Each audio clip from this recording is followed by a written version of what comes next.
episode 2. We are back again for our second episode, bringing in all the ammo with the latest and greatest fresh rounds for you.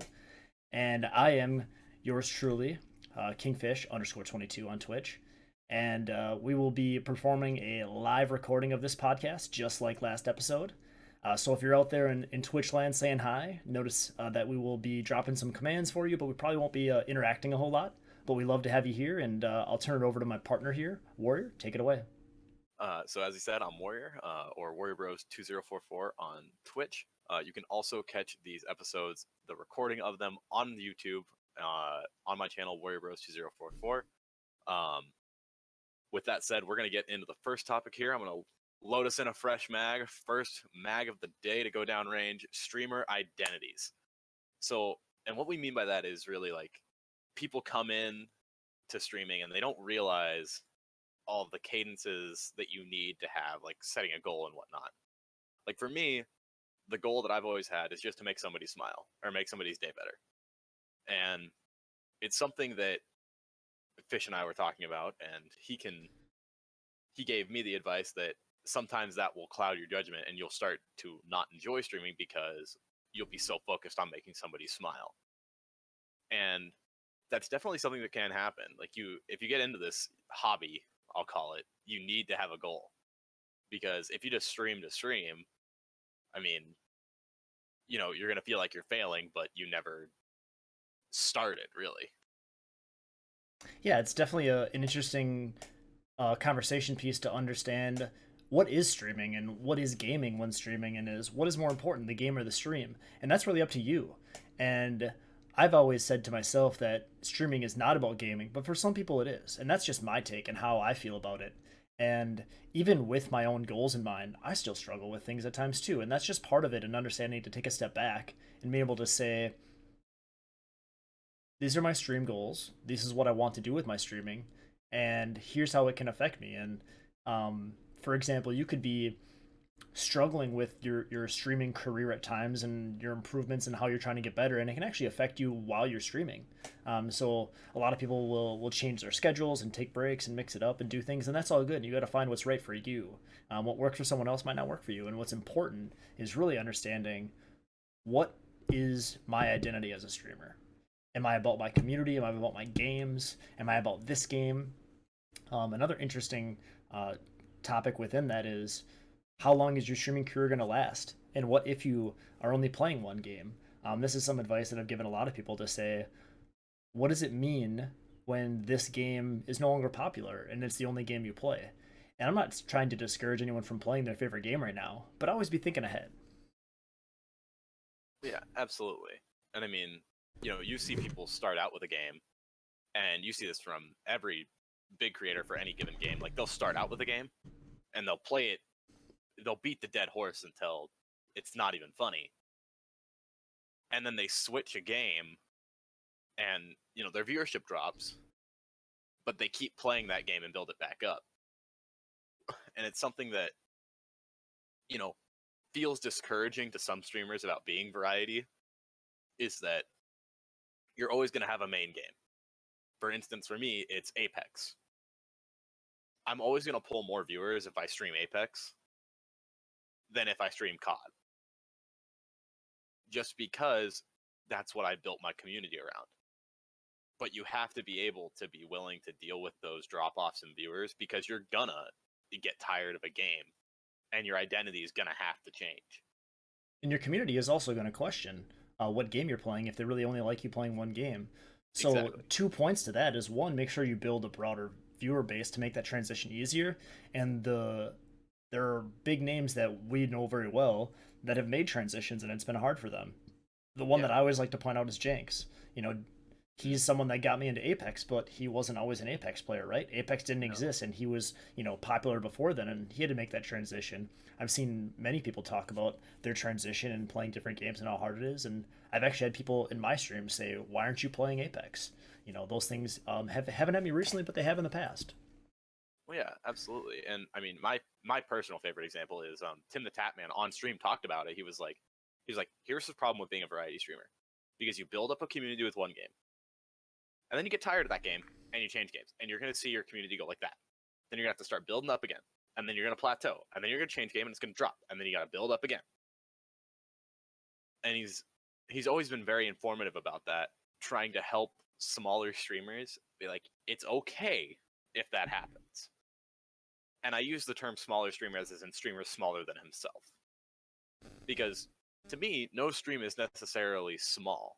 It's just building. You know? Yeah, it's there's untapped talent.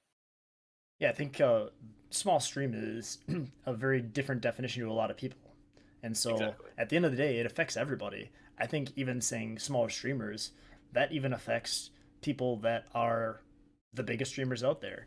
You know, you have um, communities of, you know, millions, thousands of people that are following certain people, and they're going to go through those ebbs and flows. Interesting thing that I've seen out there, and it worked out from a trending standpoint, is if people started liking to play Among Us, because you see a lot of big name streamers playing Among Us now. Oh, yeah. And the community is accepting it because the game was trendy as well. And there's also people who caught on late, but you also saw people that joined early into the trend. And that's a great example of how you can either be ahead of the trend or behind the trend. And based on your risk based approach, how is your stream going to react? And I think it's really opening up the communities to say, I like this person, not this game. Exactly. And that's kind of the case everywhere. I mean, we saw that with Fortnite. Ninja didn't have the same kind of following that he does now before Fortnite. He was playing PUBG, H1. He went to H1 events and won a few. You know, he was a professional Halo player. And then Fortnite came out. Fortnite got announced. He jumped on that bandwagon as soon as he could. And now he's the face of the internet half the time when it comes to streaming. You know, he's been on NBC. He was in ESPN's like most influential people of the year, and Forbes as well. You know, like he has started to legitimize the idea of being a professional gamer and being a streamer as a career to the rest of the public. Because obviously those that are streaming already or who watch streams understand that it's a potential job. But the world didn't up until he became this household name. Yeah, I mean, to the point where if you dye your hair blue, people are going to jokingly call you Ninja, right? So Yeah, that exactly. kind of sets the tone for what it could be. Yeah, and I mean, you know, you saw big name brands starting to get into gaming, like Bud Light now sponsors League of Legends. Adidas has a partnership shoe with Ninja. You know, we're starting to see Nike sponsor different FIFA teams. Red Bull sponsoring multiple gaming orgs, Monster sponsoring multiple gaming orgs, BMW sponsors Cloud9, you know, TSM sponsored by Honda. Like, we're starting to see these genuine big name sponsors flow into this because of streamers and because of them like forcing the world to understand that this is a legitimate career. Yeah, and one thing that I find super interesting, and it's hard to talk about positive and negatives of pandemics, but there are some interesting things that have come out of this current pandemic situation we've been in, and Absolutely. that thing is the Twitch viewership. If you go online and just type in Twitch statistics and you look at what happened between, we'll say, December and July this year, going into this year, the viewership in like April doubled, literally from like 1 million concurrent viewers to 2 million. This is average concurrent viewers across the globe. Literally doubled because of the pandemic, and it boomed the Twitch industry. So there's definitely a lot out there, and the point of the whole topic is really understand what you want and make sure that you stick to it, and make sure that you go after your goals and don't get distracted. It's easy to be distracted. You know, even myself, paying too much attention to my own stats, and getting away from what I really want to do. You know, the hardest thing for me to do is take my own advice. And sometimes I got to take a step back and say, what would I say to someone else? And that's hard to do sometimes. Absolutely. But I think it's a great time to change mags here and reload that clip and jump into our next topic here, which is Call of Duty Black Ops Cold War. Mm, Many topics to talk about. There's some very interesting ones here. The one that I think is the most interesting is score streak changes. And what really absolutely. happened this year with score streak changes is, first off, kill streaks versus score streaks, meaning you gain streaks based on your overall score, including objective gameplay, assists, you name it. Any way you can score points, that counts towards it. But this year, they added streaks through death by default, not a perk, all the way through with cooldown timers. And I think that that is a very interesting concept. I was very leery reading about it when they launched or watching videos online about what they were planning to do. And with the cooldown timers, it kind of works. Yeah, the only thing that I have a complaint about, and the thing that I've seen multiple pros complaining about, is you'll have these people that are going like 30 and 28, let's say, but they're gonna drop a chopper gunner on you. Which, like, I understand why Treyarch did what they did to push objective play and push teamwork, but it doesn't make a lot of sense to me to have such a like devastating kill streak, such as a chopper gunner, to be able to be obtained by somebody who has 2 more kills than their deaths. You know what I mean? Like, I feel Yeah. like if they changed it to like, your score streaks reset after you died like 2-3 times in a row, let's say, I feel like that would balance it out a bit more for the higher tier streaks. You know what I mean? They've created a system that's very modifiable. And one way I think you could counteract that problem is make the score streaks more expensive, but make them easier to get for those who are getting multiple kills, meaning that your double kill is worth more points, your third kill, fourth kill, maybe once you get to the fifth kill without dying, you're getting more points. So you're rewarding players who are doing well and not dying, but also not penalizing people in ruining the system of allowing them to gain their score streaks through death.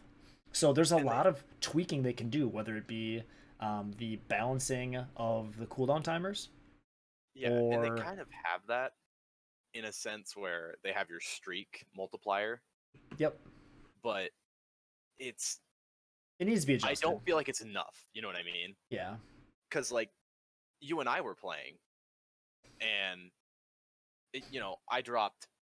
I had a 10 kill streak, and I was going like 22-2, but I didn't have. I still didn't have my chopper gunner, which made no sense to me. You know what I mean? yeah, Because if you're figuring 50 points a kill times 10 for the streak, that should be 500 points right there. yeah. There's definitely an opportunity to balance that, and I do like encouraging objective play.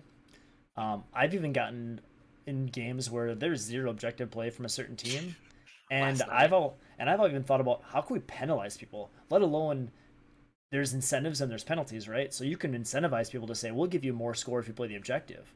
But I've gone as far as saying, why not penalize people who don't play the objective?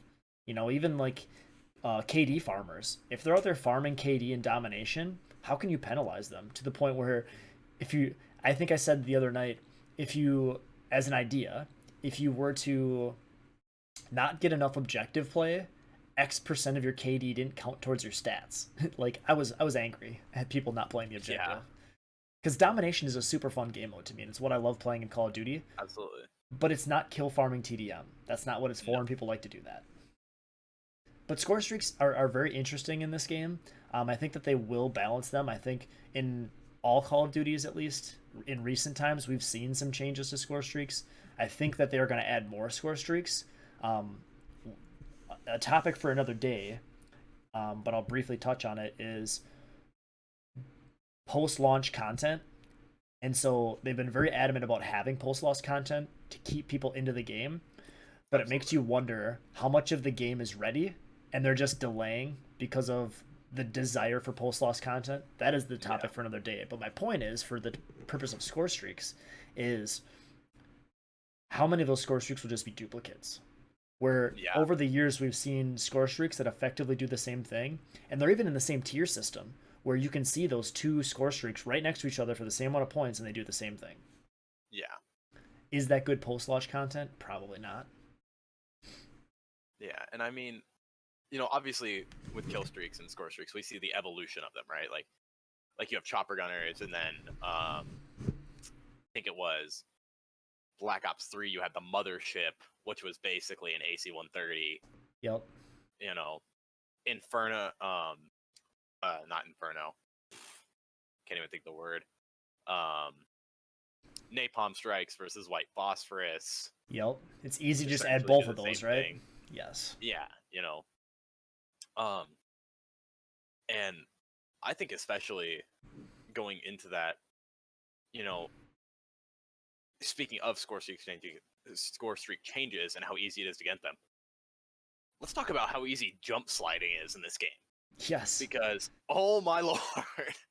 I think that they had a great idea when they came out with this game, and they even talked about it in the dev videos that they put out promoting the game, talking about how they're going to change jumping. First of all, Yeah. they said two things about jumping and sliding. What they said about jumping is that your landing was going to affect you realistically. If you think about in real life, you jump and you land, your knees are going to buckle, or you have to brace yourself for landing. It's hard to make an action, whether it be they didn't say what it was, but they said it was going to be harder. They also said sliding was going to be on your knees. So when you slide, you wouldn't be at like a prone. Like on some games, when you slide, you almost go almost to that prone depth, making you harder to hit. And I think their idea there was when you slide, you'll be at a kneeling depth, a crouch depth, meaning that you wouldn't be as low to the ground, aka easier to hit.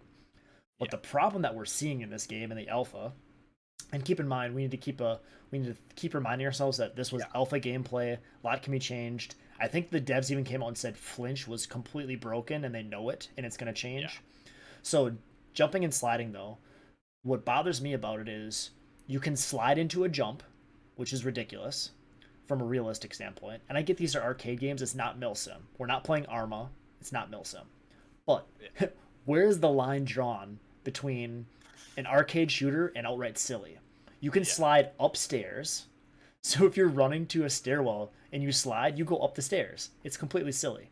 And the other thing I wanted to point out is, so that's just silly and broken, but sliding into a jump is ridiculous. I've actually seen people go from prone to jump, and the last one I want to mention is jumping around corners. I call it bunny hopping. I can't stand slide jumping and bunny hopping. I feel like they ruin the game to the point where it's not an advanced movement game. We don't have bodysuits. We don't have jetpacks. We're not wall running. This is boots on the ground. I don't want to see advanced movement. And to me, slide jumping and bunny hopping are possible in the game when you have advanced movement types of gameplay. Yeah. And I mean, you call it bunny hopping, I call it jump peeking. That's just because I come from more of a CS background when it comes to that, which is a topic for later. But I want to talk about, because you talk about where do we draw the line between arcadey and silly, and this is just completely ridiculous and super arcadey and silly. I really hope that they do not change the fact that you can ride on an RCXD when the game fully releases, because I think that is the funniest thing to see your teammate jump on your RC car and you drive him all the way across the map and blow up in enemies' faces. Well, keep in mind the movement is cracked. So if you're riding an RC, and I did this once with some of my teammates, and I got a kill on an RC riding it, it is cracked because the RC moves way faster than you. The RC is not impeded by you standing on it, which is silly, of course, unrealistic. But you can move like crazy. You move faster than you could ever run. You can turn on a dime. It's fun. You never fall off. Yeah. But I think that... Go ahead. I was going to say, I'm really excited to see the different weapons that come in the beta here in a couple weeks. Yeah, I'm very interested to see as well. I mean, back to the jumping and sliding before we close that topic out, I think that the correct way to adjust this, and I'm all for people jumping around corners, but I think it needs to have some negative effect. I think what they're going to end up doing, which isn't what I want, but my prediction is that jumping and landing will slow your movement, but will not affect your ADS speed, which means that jump peaking will not go away. Which is not what I want. I would love to see, like, I'm thinking and again, this isn't Milsim, but I'm thinking if you're quasi-realistic, you jump around a corner, you land, it's not going to be easy for you to quickly ADS. I think that it should affect the ADS time. And sliding-wise, I think that if you're in prone, you shouldn't be able to jump up. You should have to go from prone to crouch to standing or jumping. Maybe not all of them, but at least a couple of them, that you can't go from straight to a prone to a jump. Yeah. And the slide jumping, I think you should have to stop and then jump. That you shouldn't be able to in a slide. And the other thing that I realized with sliding is a sliding is kind of a get out of jail free card. You don't even need momentum sometimes when you're sliding. And we see the same Yeah. problem in Modern Warfare. In Modern Warfare, Yeah. you have the same problem where you're sliding as a get out of jail free card, and you can actually go from reload cancel into a slide. And it's Yeah. super silly. Absolutely. And in terms of that, I think that you're starting to see games do that all over, right? Like with Apex, sliding is the same thing. It's annoying, but at least Apex is somewhat cartoony, so we can kind of write that off. And it's a different universe there too, right? Yeah, where you do have a little bit of boots on the ground versus advanced movement. It kind of mix in between, right? But getting back to Cold War, I'm excited to see what they bring back in terms of weaponry, because we've already seen the AK-74U make its return. The AK-47 makes its return. The XM4 is basically the commando from Black Ops 1. I really, really want the Black Ops 1 Galil back. Like, that's my, one thing that I want more than anything out of this game is I just want the Galil back, and I'd be happy. Because that's the only gun I'd use. Even if it was bad, I wouldn't care. I mean, the one thing I'd like to see, and there's a huge divide in the community on this topic, is the system, and this will not change. They're not going to change to a pick 10 system. I've always been a believer, and this is more so to just get it out of my system. I've always been a believer in the pick 10 system because there's compromise and there's strategy. We live in an era of what I call give everybody a grenade. I dislike grenade spam, and I like the way that games used to be. Even Ghosts had a setup where it wasn't necessarily a pick 10, but it was a tier system. There were compromises. I Yeah, don't like absolutely. grenade spam. I don't like everybody having a grenade. I like having the option to choose a grenade at the cost of an attachment or what have you. And I feel like that creates a more balanced gameplay for gunfighting. I love Call of Duty because of gunfighting. I don't want to be dying because of random grenades. I don't want to die because the other team can just spam at me and not have to fight me. It's good to have for people that are camping in weird spots. That's what's good about the game, but people don't save their grenades for that reason, right? No. They'll use it that way if they die from someone who's in a hard spot to get, and they'll go up to that spot and use their grenade the way they would have. But it's really just a part of the game that would have made it even better for me. I'm super excited for the beta to come out. I'll be playing the beta a lot, but that's one thing that, in the true Call of Duty sense, you look at the whole family history of Call of Duty. The pick 10 games are sweet spots for me. Yeah, absolutely. Um, and we're gonna change mag a little bit here with Warzone and battle royales. So, battle royale genre obviously taken off hugely in the last few years. Um, man, I don't know what to say other than it's interesting to see every game trying to replicate the success that Fortnite had. You know what I mean?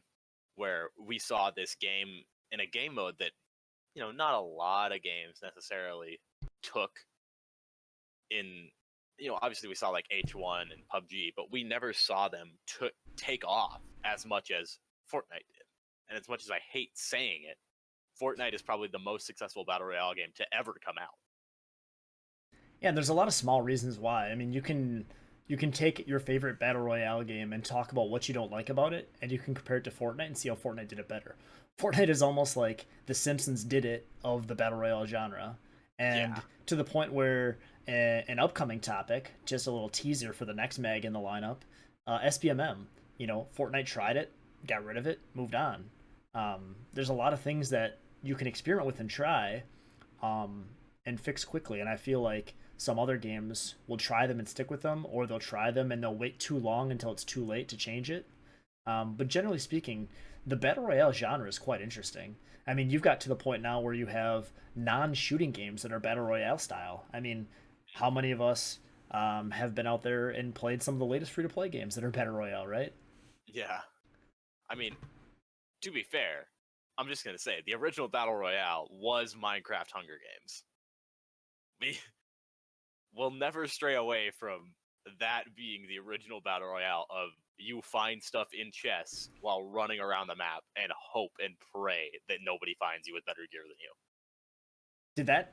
So the this is a question, something I didn't prepare to ask, but sparked my memory. Is the battle royale idea came from a movie, right? Yeah, And it came from so the Hunger Games, and the the timing. books and movie. Okay, we'll have to settle that in a future streaming. I do some research because there is a movie called Battle Royale, and I'm trying to remember the Oh, timeline yeah, of when that came out. I So don't remember that, but I do remember a lot of people saying that that's kind of what sparked this craze was the Hunger Games books and movies. Kind of that idea of being spawned, of being taken somewhere without anything, and you have to forage for everything. yeah, there's the spontaneity of a podcast and what you prepare and what you don't prepare for, right? Yeah, Um, exactly.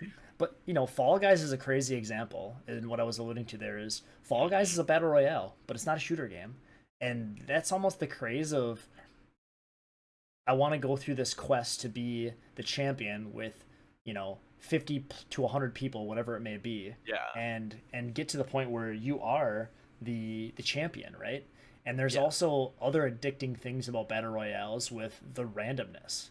The RNG based side of things um, makes it difficult as an esports genre, which is another interesting topic. yeah, But generally speaking, that I have an advantage because I can land and I can get good loot and I could win.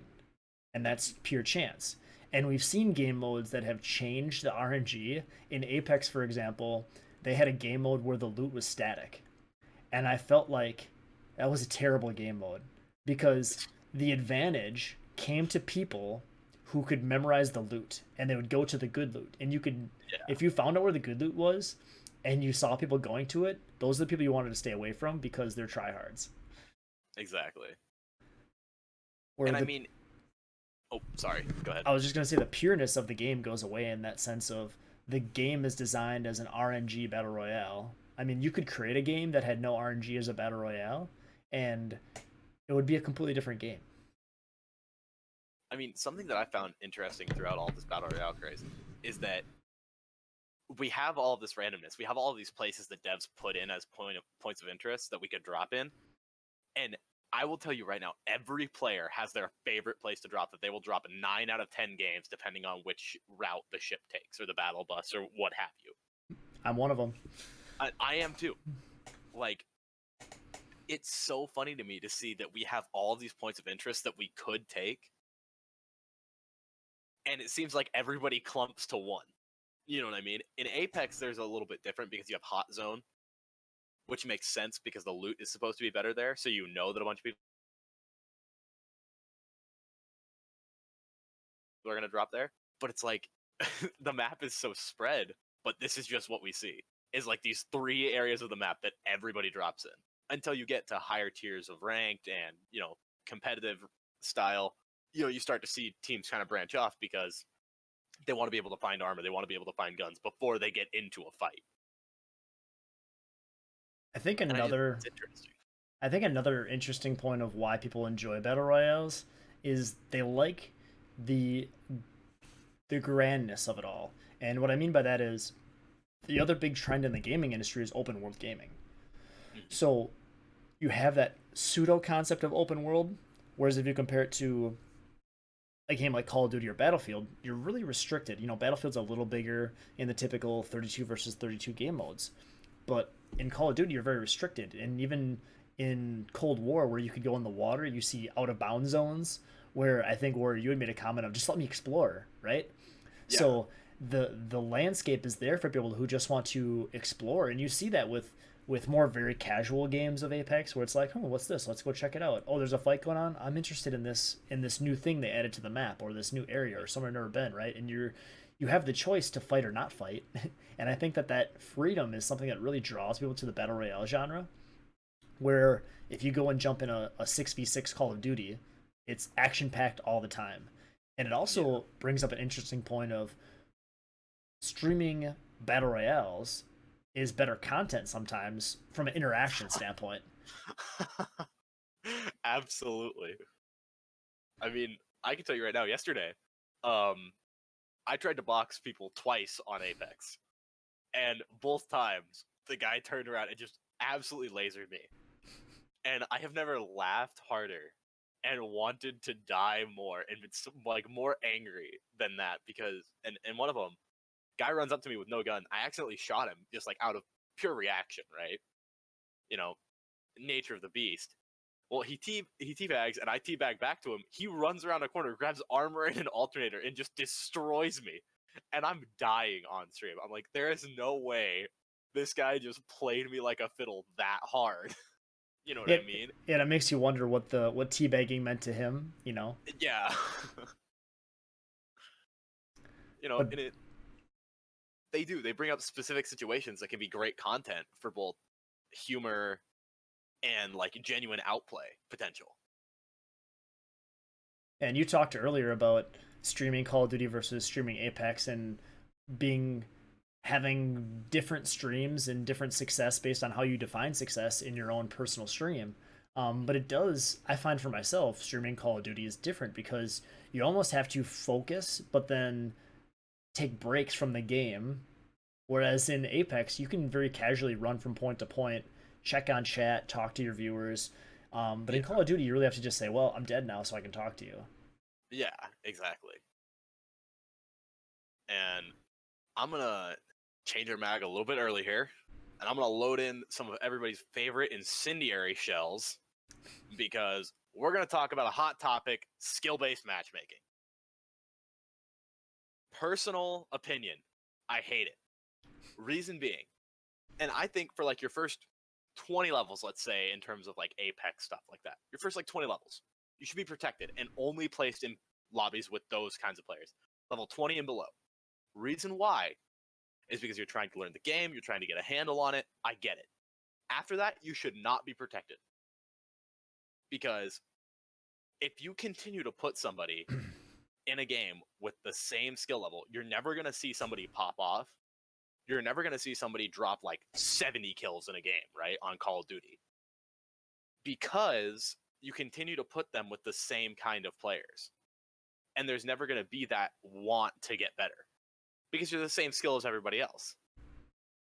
And in the terms of like professional players, you saw Scumpy tweeting out about it and speaking his piece. He doesn't want to sweat all the time. If he got done with 8 hours plus of scrims, maybe he just wants to hop on and play a casual game of Call of Duty. Yeah, his skill at the game doesn't necessarily cater to everybody, but he just wants to hop on and like chill out. Like he doesn't want to have to be thinking about, oh, I've got to rotate this. I've got to be watching that spawn, or I've got to be nading this spawn to make sure that they don't spawn there. I got to be picking up this kill in this angle because my teammate died. Like he's been doing that for 8 hours a day. He just wants to get on and slay out, which I think everyone can understand. Yeah, it's kind of funny when you think about it that way because what people are really saying, and this can be argued for or against the topic, but when you talk about, I want skill based matchmaking to be gone, there's the sweatiness side of it, but there's also a notion of, I want the opportunity to just find a bunch of people who are not as good at the game as me and slay in a lobby. And it could go the other way too, where you could find people who are way better than you and you're going to be the one getting slain. But the point is, it's random. And the loot should be random. The level of skilled of players should be random. And I agree with you as well to protect certain players as you learn the game. Yeah. And that's a good system. But, we all want to have that opportunity to have an amazing game. And we want it to be interesting enough where you get matched with the randomest set of people. I was taking a break from Apex and I went back to it recently in the last week, and I had some challenges to play ranked. And in doing so, I had been deranked so many times from platinum down to bronze from not playing ranked that I was playing with a friend of mine and I said, you know what? We're effectively avoiding skill based matchmaking right now by playing ranked, where it's completely counterintuitive because typically you'd have your rank system, which is basing everybody based on skill on how much RP you earn, and then your pubs should be random, but it's not. So I'm thinking about this as we're playing, and we're getting some of those good lobbies because we're in bronze 3-2 lobbies. and we just cheated the system. And I'm like, all I've got to do is take a break and derank all the way back to bronze to get my quote unquote random games again, because some of Exactly. those people are Smurfs, so that's the randomness there. Some of those people have been deranked like me and just are coming back to it, and some of those people are new players. So Exactly. I've effectively cheated the system by just taking a break from the game, which isn't good for the game. You know, they want to have their player base up, they want to have their counts up, they want to have their stats, but you know, for many different reasons, people get driven away from the game and come back, and it's almost ironic in that sense that I'm playing ranked to avoid skill based matchmaking. Well, exactly. And if you're gonna have a ranked playlist in a game, and I will levy this, and I'll give people who are for skill-based matchmaking this. We have not seen a really good ranked system since games like Halo 3 and Black Ops 2. But if you have a ranked playlist, your public matches should not have skill-based matchmaking. Why? Because those who want to play with skills levels similar to them will play ranked. That'll also take some of the sweaties out of your public matches. But the idea that by having a ranked playlist and by having skill-based matchmaking, you're never going to have somebody make a Smurf, for example. Having skill-based matchmaking encourages people to make Smurfs. Because you're always going to have somebody who's like, my content revolves around high kill games, and I just can't produce that content when I'm top 1% in the world, and I'm playing against players who are just like me looking for content. You know what I mean? Yeah, and there's also people who make Smurfs so that they can play with other people who are at different skill levels Yeah, and not ruin the experience for them. One of our mutual friends has an account Smurfed titled "My Third Account Sorry" is yeah, literally the name of their Smurf account, and it just shows you how much of a joke it is. yeah. Like, there's nothing you can do about it. And like people are gonna make Smurfs no matter what. Like that's gonna happen. It's guaranteed. But having skill-based matchmaking encourages this ideal. And I see the other side as well, where a guy's like, I just got home from 8 to 10 hours of work, maybe he's a construction worker, maybe he's an office worker, or, works for the government, doing whatever. I just want to come home and I want to chill out and play Call of Duty, crack a beer open, and just have a relaxing time. I don't want to get absolutely shit on. And I get that. But why should nobody else have that? Why should a professional player, why should a content creator not have that same experience? You know what I mean? And that's my argument towards it. There's never going to be a right answer because this is completely opinion based. So there's the notion of what we want, there's a notion of what we think we're getting, and then there's the reality of what we might actually be seeing in these games, which is not even skill based matchmaking. We've seen a lot of recent social media buzz around an EA leak, and it started a couple months ago on a Reddit post. And I think the data mining has gotten deeper, or the leaks have gotten deeper, if you will, to the point where it's gained a lot more craze recently, meaning that the skill based matchmaking you're seeing is not actually based on skill. It's a system rigged to try and hook you into the game, meaning your first game on, you'll play really well, you'll get that high, that energy from a good game, and the game will intentionally get harder to give you those highs and lows and force you into some bad games with bad teammates or bad lobbies. And then every so once in a while, it'll give you a good game again and make the game a little easier for you to give you that high, to get you excited about the game and get you back in. And what it does is, in theory, and what they're talking about here, these are all leaks. And what it's allegedly doing is forcing you to play longer because you're always striving for that next high. And psychologically, it makes a lot of sense, but it's manipulative, right? Oh yeah. So psychologically, it makes sense because if I'm losing every single game, I'm gonna quit. If I'm winning every single game, I'm gonna get bored. But the problem is that should happen naturally. The Yeah. RNG should just eventually level itself out. And you'll have good days and bad days like everything else. But overall, it should average itself out.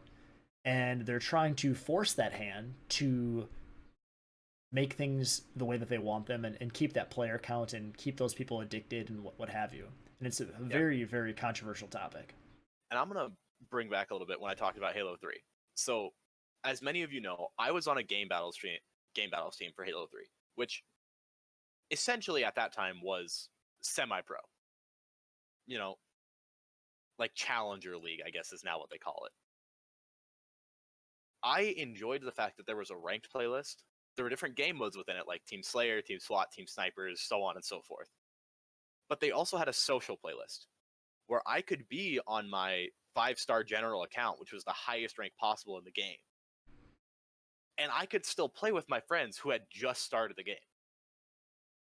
And it was just like, it was, instead of 4v4, it was 5v5, or there was Big Team Battle, or Rumble Pit, which was an FFA style unranked playlist where you get like infection, stuff like that.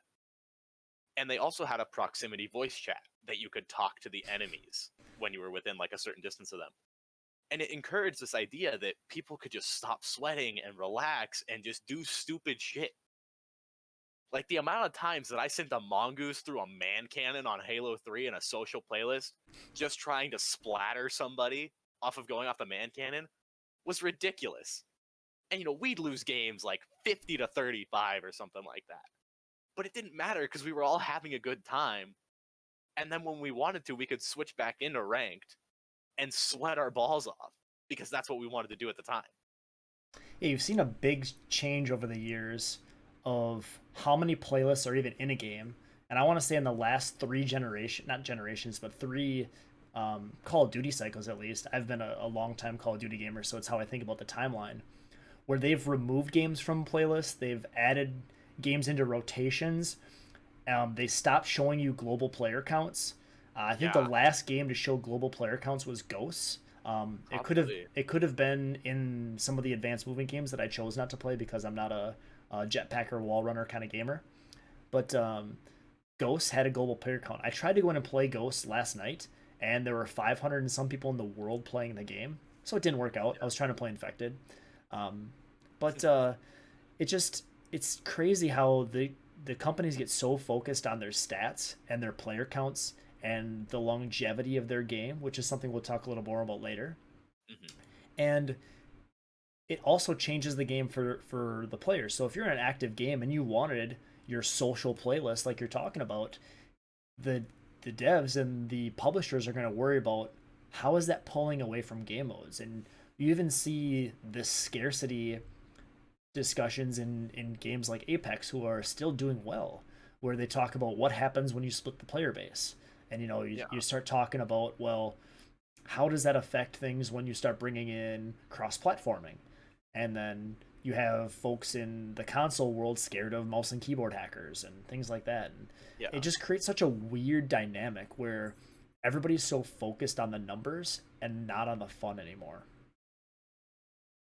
Yeah. Kind of puts into a weird spot, right? But definitely, so skill-based matchmaking has some ups and downs, some twists and turns with what is it really doing. They don't want you to know. They'll probably never tell us, and it might not even be skill-based matchmaking like the leaks are talking about right now. But I think that it's a great time to change mags and pull out a brand new clip for cross-game modes like Warzone, something that is being talked about for the new Call of Duty Cold War, for Black Ops Cold War, and actually lots of interesting things being talked about how, in small circles of how could you do that? What happens to the map? What happens to the guns? And for me, those are the two biggest topics of how. So if the games are linked and they're talking about, you'll maintain your rank, you'll maintain your cosmetics, you get to keep all your goodies, right? And what does that mean for guns? Because the dynamic between Modern Warfare and Warzone is very closely knitted and linked to the point where maps are part of that map that are in both games. To me, I think of those as two separate games. Warzone is one game, Modern Warfare is another game, and they share a lot of assets. Mm-hmm. So you're talking about what assets are shared. We're talking about maps, we're talking about characters, we're talking about guns. Now you bring Cold War into the mix. There's not a lot of assets that are shared between Modern Warfare and Cold War. So how do you cross over Warzone and make it a part of the game, which is a great idea, by the way, to not build a whole new battle royale to keep the battle royale craze and try and make a Cold War battle royale would completely destroy the player base, and they would be like, I've invested so much time into Warzone, which is free to play, by the way, that you don't need to have either one of those other two games purchased to play it. But it's good for them to try and embed it. I'm just struggling to understand how. Does it mean that the map will change and embed concepts of both old and new, meaning old style? Because Cold War is set a while in the past, the Cold War era, right? And then you've got guns that are from the Cold War era. So I'll turn it over to you, Warrior, to see what are your thoughts and how do we take the old and the new and put them together, but still keep the games all synchronized. So these have been in interviews. I'm a giant nerd about this stuff because I had the same questions. The answers that Treyarch and Activision have given are that Warzone is its own separate game with its own separate universe divided from the two.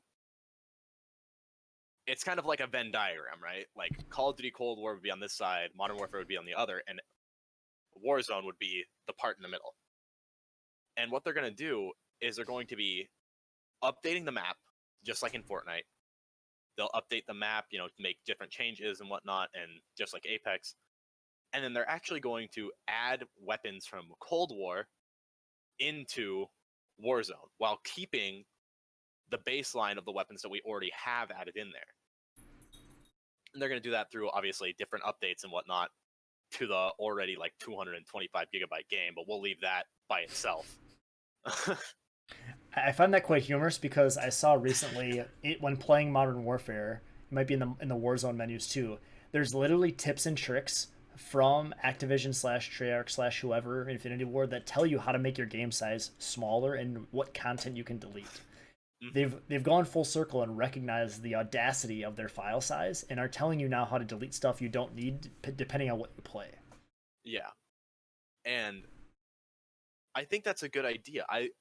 I genuinely am excited to see how this works, to see people, who have Cold War that are playing Warzone and Modern Warfare that are playing Warzone, and just like people who play Warzone in general, to kind of like bridge the divide, right? Because that's what we're seeing, where Treyarch and Infinity Ward used to be companies that butted head under the reign of Activision, based on games like Modern Warfare 2, Black Ops, Modern Warfare 3, Black Ops 2. Which game brought in the most players, which developer was bringing in the most players. And we're kind of seeing this like divide being sewn together with this one game mode being Warzone. And I commend Activision and Call of Duty for not coming out with a new battle royale. Like, they struck gold with Warzone, because this is a battle royale like we've never seen before. And they're sticking with it, and they're not trying to have lightning strike twice. It also which is something that a lot of game companies, make the mistake of. You were going to say? Sorry. Yeah, it creates another interesting dynamic of we're in the middle of a generation change, meaning PS5s are coming out, and they're already discussing how you can play there's always games that are mid-gen, meaning that you can play it on PS4 and PS5 or PS3 and PS4. And it creates a new interesting dynamic of we've got cross-plat, so we can play PC, Xbox, PS4 in the same lobby, but now you have two more consoles, and those consoles really are different consoles. So you now have 4 consoles plus the PC market, and trying to combine those all, and I can imagine that there'll be a lot of technical issues with how they go about doing that. It's going to be very interesting to see how we get that all to work and play together, because it is challenging enough just to go the 3 between, let alone 2. I mean, if we get stuck with just consoles are separate from PC, that's a feat in and of itself, and then adding PC into the mix as well. And then not to mention all the settings that they put out there to say, do you want to play with just your platform? Theoretically, they could expand that to say, do you want to play with PS5 only, PS4 only? Do you want to play with PlayStation only? Do you want to play console only? Or do you want everybody? Or do you want to split it by input type? Do you want to play with controller players only? Or, some games force you that way, where it says as soon as you plug in a mouse and keyboard, you're forced to play with M and K players versus the open-ended side of both. Yeah.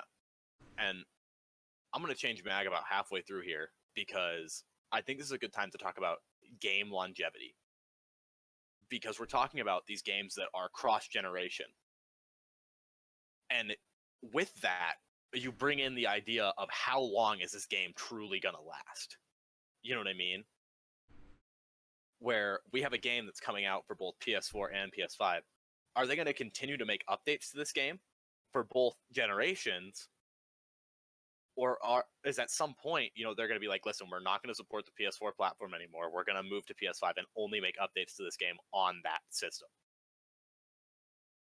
Yeah, the PS5 versions not being the only console out there, but the versions of the game are also interesting as well, because there's a PS5 version of the game, there's a PS4 version of the game, talking about Cold War.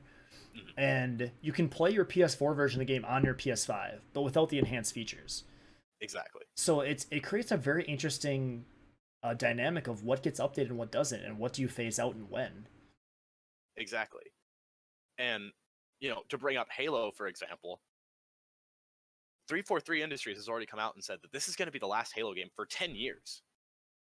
They are really trying to make this game have a long life. Games like League of Legends, CSGO, they've been around for 10 years. It's hard to believe that a game like CSGO, which is so prevalent in esports, has had an esports scene and has been around for 10 plus years. And they've never changed anything. They haven't changed anything about the dynamic of the game. It's always set to be, there are two teams with whatever weapons you can afford, grenades and whatnot, fighting over two bomb sites. Which is weird to look at it in that scope, because that sounds boring. You know what I mean? Yeah. It's like that's really the game every game. It sounds boring. But then you play it and you get addicted. There's two interesting dynamics. One is an old school dynamic and one is a new one. The old one being free to play. And how does free to play affect longevity? Think about all the citations you just made for different games that have made it a long time. What do they cost to play? Well, CS actually does have a price of $15 on Steam, but League of Legends is free, with in-game skins and whatnot to build up profits, obviously. Yep. And then the other second side piece of it is, if you look at the 2 bomb zones, 6v6, 5v5, whatever, I think that the longevity there is the balancing is easy. Mm-hmm. Whereas if you look at a game like Valorant, who's trying to take that genre and expand upon it with the abilities, the balancing act becomes impossible. And this is something that we've talked about before, and will always be an interesting conversation to me of abilities make games difficult to balance, because you're not just balancing weapons anymore, which is hard enough to get weapon balancing with statistical time to kill and how you make sure that weapons aren't overpowered. But now combine that, or even independently with abilities, is interesting, which makes Absolutely. A game like CSGO able to have that longevity. And it's something that, esports plays into this, right? Whenever you have a big esports scene, your game's going to survive longer because it brings in views. Yes. As well, for example, League of Legends, the World Tournament's going on right now. Even if you aren't into League, you've heard of Worlds. You know what I mean? More than likely. And Riot does something that I really love.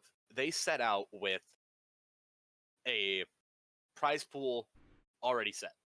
Like this year, I think the world's prize pool, I think the team that wins it gets something like $10 million to split amongst the org and the players. But then they also release what they call championship skins, which are for different champions and whatnot. And they'll take like 25%, let's say. I don't know if this is the actual percentage. They'll take like 25% of all proceeds from the skins bought across the entire world, all regions. And they'll put that into the world's prize pool. As a bonus, per se? Yeah, so you've already got like a 10 million, you're guaranteed, right? If nobody bought the skin. But then with how big the player base is of League of Legends, you can look up to $25 million. You could make $15 million off of just that skin sale to put back into the prize pool. And I think that incentivizes people to play the game, buy these skins, and make the game last even longer. And that starts word of mouth, which is the biggest way to advertise for something, is to have people talking about it. And so, League players will talk about League. CS players will talk about CS. Apex players will talk about Apex to all of their friends. And it'll get their friends who don't play it to be like, huh, maybe I should give it a try. It's definitely good marketing for the game. Exactly. And then you start to rope in people after people. And then, like, right now, you have big companies like Bud Light, Ford, whatnot, different car makers and different energy drink brands and whatnot sponsoring these events. It creates another interesting challenge for developers, though, to balance the game. Do they make changes for esports, for professionals, or do they make changes for the majority of their player base? Because it's kind of a catch-22, because you have the branding of your esports and the competitiveness of your esports modes and how it promotes your game as a marketing tool, but then most of your player base is not them, right? Exactly. So how do you make sure that those people keep playing when the meta changes based on what the professionals are doing? Exactly. And I mean, I keep on talking about League, but that's just because that's what's on my mind, given that the Worlds is going on and I still follow the esport.